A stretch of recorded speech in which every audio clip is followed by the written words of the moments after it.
আসসালামু আলাইকুম বন্ধুরা, আশা করছি সবাই ভালো আছেন। চুলার আঁচে ইউটিউব চ্যানেলে আপনাদের সবাইকে স্বাগতম। আজকে আমি শেয়ার করব শুটকি মাছের রেসিপি। আমার এই রেসিপিটি ফলো করে শুটকি মাছ রান্না করলে যারা শুটকি মাছ খায় না তাদেরও প্রিয় খাবার হয়ে যাবে। তাহলে চলুন রান্নাটি শুরু করা যাক। এখানে আমি কিছু চেলা মাছ শুটকি নিয়েছি। আপনারা চাইলে আপনাদের পছন্দ মতো যে কোনো শুটকি নিয়ে নিতে পারেন। এবার একটি শুকনো কড়াইয়ে মাছগুলোকে দিয়ে লো আঁচে ভালোভাবে নাড়াচাড়া করে ভেজে নিব। এভাবে মাছ ভাজি করে নিলে মাছের থেকে আলগা ময়লা উঠে যায় এবং খেতেও ভালো লাগে। মাছ থেকে যখন শুটকির একটা গন্ধ বেরোবে তখন আর ভাজি করার প্রয়োজন নেই। এ পর্যায়ে পানি দিয়ে চুলা অফ করে 2 মিনিটের জন্য ঢাকা চাপা দিয়ে রাখবেন। এবার একটি মশলা তৈরি করে নিব। একটি বাটিতে 1 চামচ লবণ, 1 চামচ মরিচের গুঁড়া, হাফ চামচ হলুদের গুঁড়া ও হাফ চামচ জিরা গুঁড়া দিয়ে দিব। এরপর আমি এখানে হাফ চামচ রসুন বাটা ও হাফ চামচ আদা বাটা দিয়েছি। আপনারা চাইলে আদা বাটাটা স্কিপ করতে পারেন। এবার সামান্য একটু পানি মিশিয়ে ভালোভাবে নাড়াচাড়া করে মিশিয়ে নেব। এভাবে মশলা বানিয়ে রান্না করলে তরকারি থেকে একটা বাটা মশলার ফ্লেভার আসে। এবার আমি এখানে পেঁয়াজ, মরিচ, রসুন, এলাচ, দারচিনি, লবঙ্গ নিয়ে নিয়েছি। সাথে আলু কুচি করে কেটে নিয়েছি। সাথে একটি ছোট সাইজের টমেটো কুচি করে কেটে নিয়েছি। এবার একটি কড়াইতে পরিমাণ মতো তেল গরম করে এর মধ্যে 4টি এলাচ, 2 টুকরা দারুচিনি, একটি তেজপাতা, 2টি লবঙ্গ দিয়ে একটু নাড়াচাড়া করে নেব। ভালোভাবে তেলটা গরম হয়ে গেলে এ পর্যায়ে এসে 4টি বড় সাইজের পেঁয়াজ কুচি দিয়ে দিব। দিয়ে ভালোভাবে নাড়াচাড়া করতে থাকবো।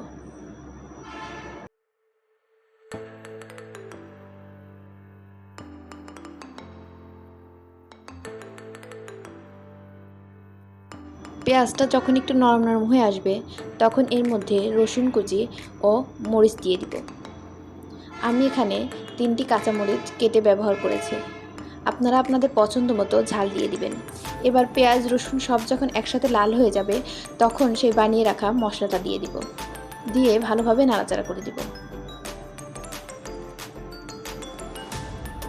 নাড়াচাড়া করে এর মধ্যে সেই বাটিটা ধুয়ে একটু পানি অ্যাড করে দিব। দিয়ে ভালোভাবে ঢেকে রাখবো। মশলা যখন ভালোভাবে কষানো হয়ে গেছে তখন এর মধ্যে টমেটো দিয়ে দিব। আপনাদের হাতের কাছে টমেটো না থাকলে আপনারা নাও দিতে পারেন। এবার ঢাকা চাপা দিয়ে টমেটোটাকে সেদ্ধ হতে দিব। টমেটোটা সেদ্ধ হয়ে গেলে খুন্তির সাহায্যে একটু টমেটোটাকে গলিয়ে নিব। মশলা যখন ভালোভাবে কষে যাবে তখন এর মধ্যে কেটে রাখা আলু দিয়ে দিব। আলু দিয়ে ভালোভাবে নাড়াচাড়া করে মিশিয়ে নিব।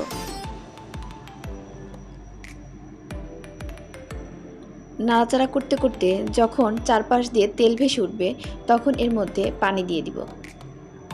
আমি এখানে চায়ের কাপের হাফ কাপ পানি দিয়ে দিয়েছি। দিয়ে এটাকে ঢেকে রাখবো সেদ্ধ হওয়ার জন্য। এবার সেই মাছগুলোকে আমি ভালোভাবে ধুয়ে নিব। দেখুন মাছ থেকে কি পরিমাণে নোংরা বের হয়েছে। শুটকি মাছে অনেক নোংরা থাকে, ভালোভাবে পরিষ্কার করে নিতে হবে। মাছগুলো আমি পরিষ্কার করে নিয়েছি। এদিকে আমাদের আলুটাও সেদ্ধ হয়ে গিয়েছে। এবার আলুটাকে একটু আধা ভাঙা করে দিব। আপনারা চাইলে আলুটা আস্তেও রাখতে পারেন। এবার মাছ দিয়ে ভালোভাবে নাড়াচাড়া করে ঢাকা চাপা দিয়ে রাখবো মাছটাকে কষানোর জন্য। মাছটা থেকে যখন তেল ছেড়ে দিবে তখন আরেকটু ভালোভাবে নাড়াচাড়া করে এর মধ্যে মাছটা সেদ্ধ হওয়ার জন্য পানি দিয়ে দিব। আমি এখানে চায়ের কাপের 1 কাপ পানি ব্যবহার করেছি। এবার ঢাকা চাপা দিয়ে মাছটাকে সেদ্ধ হতে দেব। পানিটা যখন শুকিয়ে আসবে তখন এর মধ্যে 1 চামচ জিরা গুঁড়া ছিটিয়ে দিয়ে ভালোভাবে নাড়াচাড়া করে নামিয়ে নিলেই রেডি আমাদের শুটকি রান্না। এভাবে শুটকি রান্না করে গরম ভাতের সাথে খেতে খুব মজা লাগে। এভাবে শুটকি রান্না করলে যারা শুটকির গন্ধ সহ্য করতে পারেন না তারাও খেতে পারবে। আমার এই ভিডিওটি যদি আপনাদের ভালো লেগে থাকে তাহলে লাইক, কমেন্ট এবং শেয়ার করবেন এবং চুলার আঁচে ইউটিউব চ্যানেলটিকে সাবস্ক্রাইব করবেন। সবাইকে রমজানের অনেক অনেক শুভেচ্ছা। আল্লাহ হাফেজ। সবাইকে ভালো থাকবেন, সুস্থ থাকবেন।